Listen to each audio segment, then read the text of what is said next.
All right, and I just got off work. I got a show in 6 hours, and I kind of wanted to show you what my prep looks like. All right, and so we're actually starting today. I'm actually getting myself a haircut because I usually cut my hair once a week.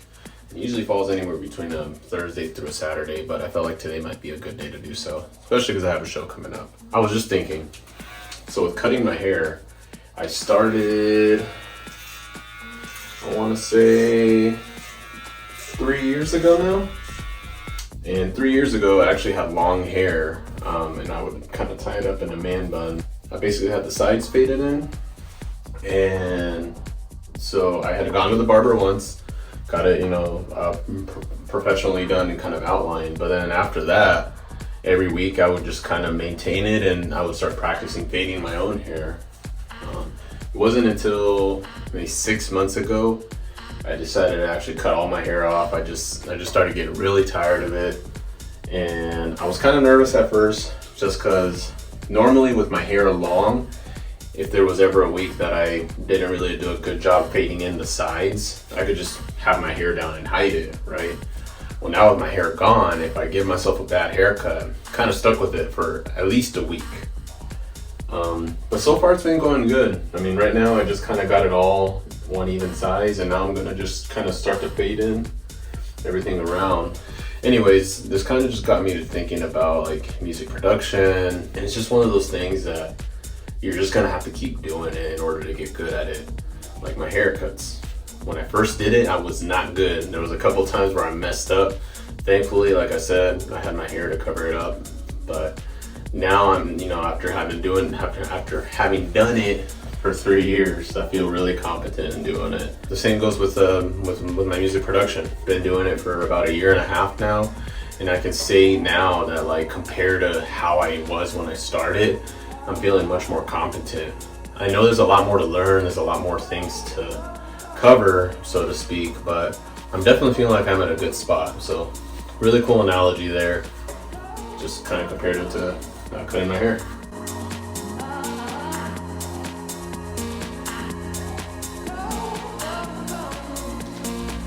Alright, so now I'm just gonna go over my set for tonight. I'm really just gonna go over the transitions. I'm not really gonna replicate the whole set. I just want to hear how the transitions sound like.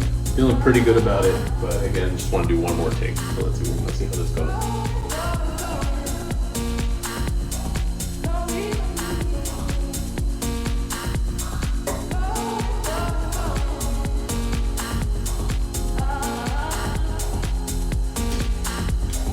So I got one tip as you're DJing as far as your beat matching goes. So when I started off DJing per se, I would try to match my kicks, but now I'm starting to find it more helpful when you kind of match those hi-hats. Since your hi-hats are usually moving at a 16th pattern there, it's usually easier to tell when something is off beat, whereas where the kick comes in every quarter, it's very easy to kind of basically feel like they're in line. So if you're really wanting to get those tight mixes, get your hi-hats in sync. And also, one other thing I was going to mention, my wife and I also have a show tomorrow. So actually tomorrow we're going to be doing the same thing as well. So got 2 shows this weekend. Should be a good one. I can't wait to start. All right, and sure enough, there's a couple changes that need to be made. So there's some parts where I feel like I could have brought a track in a little sooner. Shout out to my wife for this, because sometimes I get a little lost in wanting long transitions, but sometimes I feel like it's just as important to get to the point. And so that's kind of one thing that my wife taught me a few days ago. So we were kind of practicing for a show tomorrow. I was doing a couple transitions, and she just felt like I was taking it a bit too long. Got to implement a couple of those changes to my set tonight. It won't be anything major, but it does kind of cut my time down by like 30 to 45 seconds overall, but I think it's still gonna fit that 1 hour and 15 time slot that I have. Gonna do this, gonna clean, gonna get dressed, walk the dogs, go pregame with some friends, because it's actually another one of my buddies' debut tonight at 45 East, which is a big electronic club here in Portland. It's gonna be his first time debuting, so he's gonna be opening up the dance floor. I will be up next as direct support. And then we are opening up for Romain Garcia. All right, and just getting ready to get the night started. So we're gonna pre-game at the spot called Wonder Love. Gonna meet up with my friend Roger, and we're just gonna kind of pre-game there a little bit. We're just celebrating him being able to play 45 tonight. So stay tuned.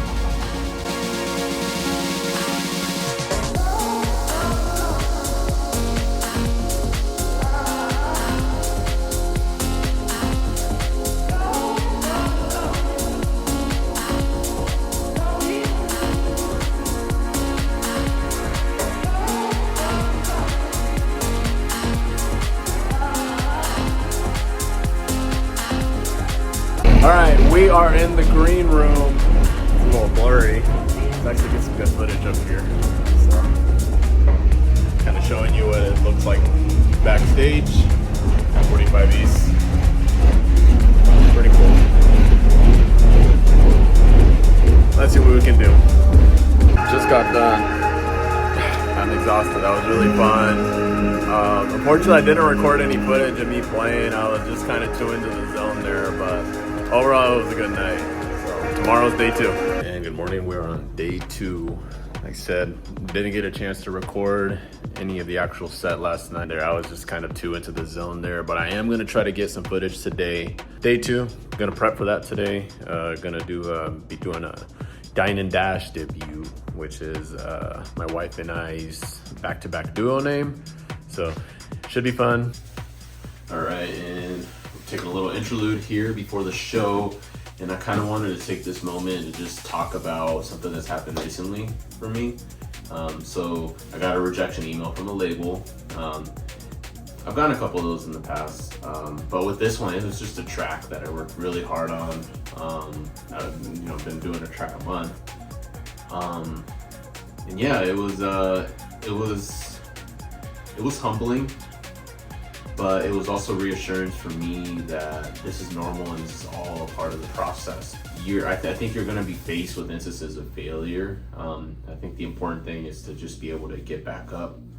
And so just to kind of give you an idea of what the label had said is, for one, they really like the production, which is really cool because that's something that I've been working on a lot lately, is trying to really get good at the production aspect.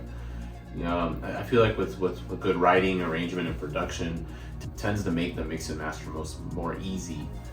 In hindsight, it's kind of the thing I was working on a little less, was mixing and mastering. And sure enough, that's the one thing the label said that could have used some improvement, was the mix down. It's totally okay. Just to kind of give you an idea, I did send my track out to 5 labels. The other 4 haven't responded yet. But yeah, just one label so far just got back to me within a few days. I really appreciated the fact that they sent me an email back, just because I can only imagine how many demos these labels get for them to just not even respond, right? It probably wasn't worth their time. So, I mean, I don't know. To me, the fact that they took the time to kind of write out what they think the track could be improved on really helped. I felt humbled, I felt grateful, and I'd be lying if I said I didn't have those thoughts of like, maybe I'm not good enough, maybe this isn't for me, because I did think those things. But I think it's important to be able to identify those thoughts and kind of separate yourself from those thoughts. Basically not identify with your thoughts. So yeah, I was able to identify when I was feeling that way and kind of retract from that and just understand that this is normal. It's all part of the process. Still waiting to see what the other 4 labels have to say. It's a track I liked a lot. I do like it. It's on my SoundCloud as a private link right now. I think if time allows and I'm able to work on the mix down more, I will. But I don't know. I'm not gonna obsess or try to get everything perfect, because that's what I did in the past. Is I was obsessing, and I would end up taking 3-4 months just to finish a track. And I kind of like this deadline of giving myself a month, because I see it as like turning in an assignment at school. When you were going to school, you were given a deadline of when you need to turn assignments in, and when that day came, you turned in what you had and you got a grade for it. And so I think it really helps me to just really give it my best and really use my time efficiently with what I have. So yeah, like I said, if time permits, I'll go back and work on it, but I'm not gonna obsess over it. Yeah, just wanted to do a little interlude here before the show. Now, back to your regular schedule programming.